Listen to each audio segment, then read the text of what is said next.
Okay, class, we are ready for math, and today we are going to build off of what we learned yesterday. Yesterday we learned how to find factors, which, if you remember, are numbers you can multiply together to get to the number you are looking at, okay?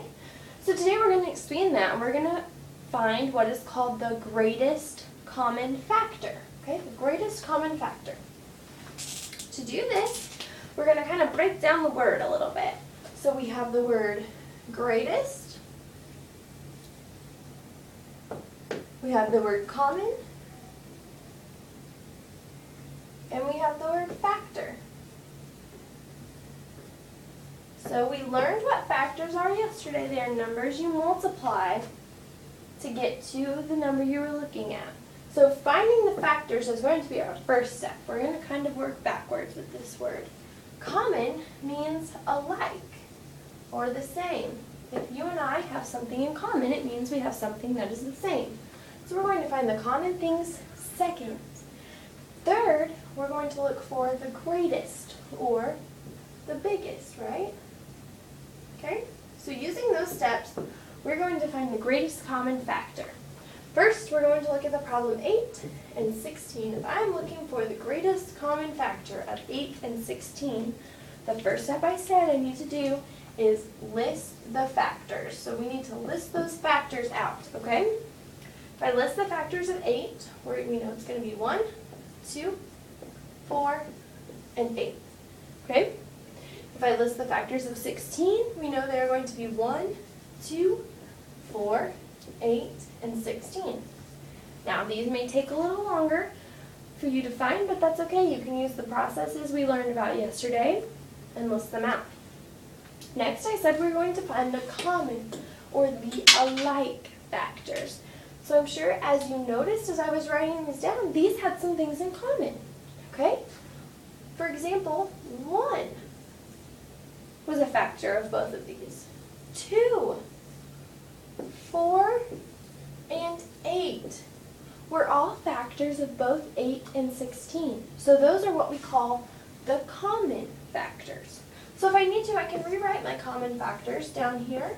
If you don't need to, if you can see it clearly enough, that's okay. You can look at it from up here. So next, our third step is to find the greatest common factor.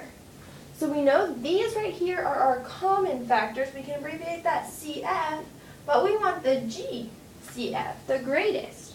So which of these numbers is the greatest? Looking at those, you know 8 is the greatest. So 8 is going to be what we call the greatest common factor of 8 and 16. It is the biggest number that multiplies with another number evenly to get 8 and 16. Because 8 times 2, or 8 times 1 is 8, and 8 times 2 is 16. Okay?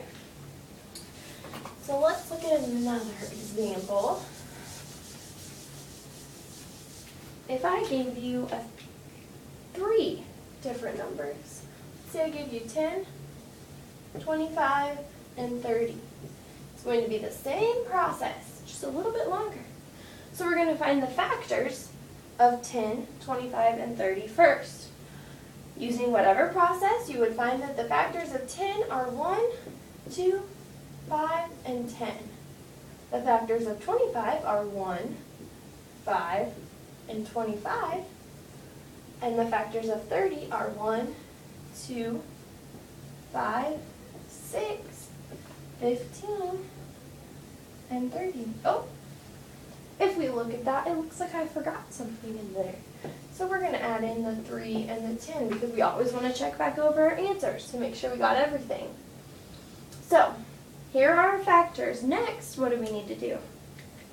We need to find the common or alike factors. So we'll go through and circle the ones that are the same, but they have to be the same for all 3. So if I look at 2, 2 is a factor of 10. 2 is a factor of 30, but 2 is not a factor of 25. So I can't use 2 because it's not common or alike between all 3 numbers.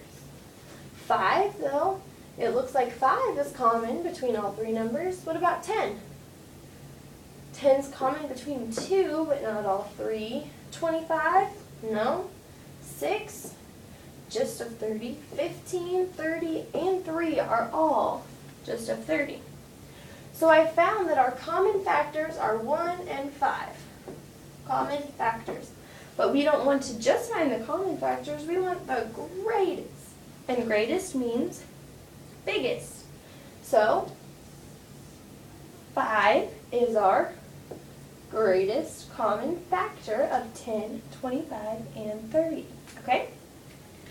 One more example up on the board, and then I'm going to have you guys do one on your own and check and see if you're understanding this idea.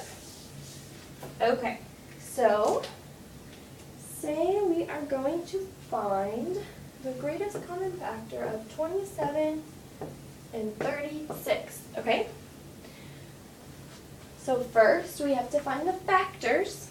The factors of 27 are 1, 3, 9, and 27. The factors of 36 are 1, 2, 3, 4, 6,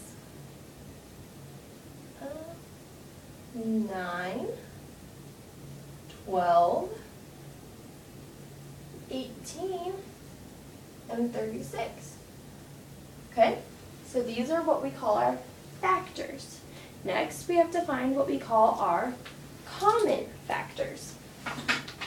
So to do that, we're going to circle what is alike about these two sets of factors. So we look at it and we say, well, both numbers have a 1, both numbers have a 3. Do both numbers have a 9? No. What about a 27? Doesn't look like it. There's not a 2 in both. There's not a 4. There's not a 6. Wait, it looks like I made a mistake. Is there a 9 in both of those? There is. So I need to erase this one I crossed out, and I have to circle that 9 because it was a common factor, correct? Not a 12, not an 18, not a 36. So, like I said earlier, it's important to check and make sure we're getting all those numbers correct. So we can see that 1, 3, and 9 are our common factors, but we are looking for the greatest. So what's the greatest common factor we have here? 9. So 27 and 36, greatest common factor equals 9. Okay? So now I'm going to have you guys try one of these on your own, and we're going to see if you can get it right. We're going to try, wrong numbers. Let's try 18 and 24 to start off, okay? So 18 and 24. Everyone write this on your whiteboards and try and figure out what the greatest common factors are. Okay, so now that you've all done that, we know that the first step you should have done is written down these two numbers and found their factors. So the factors of 18, what did you guys find? Okay, I hear a 1, I hear a 2, I hear a 3, a 6, a 9, and 18. Okay, very good. And a 24? 1, 2, 3, 4, 6, 8, 12, and 24. Very good. Okay, next we're going to find the common. So what is common between these? A 1, a 2, a 3, a 6, and none of the others. So that's what you should have done. And we can look at this and say, what's our greatest common factor between all three of these? Our greatest common factor is 6, which everyone had on their whiteboard. So it looks like we're understanding this concept, okay? So tonight on your homework, you're going to have a few of these problems where it tells you find the greatest common factor of these numbers, okay? We can do one more on our whiteboard just to double check everyone's got it, and then we're going to move on, okay? Great job, guys!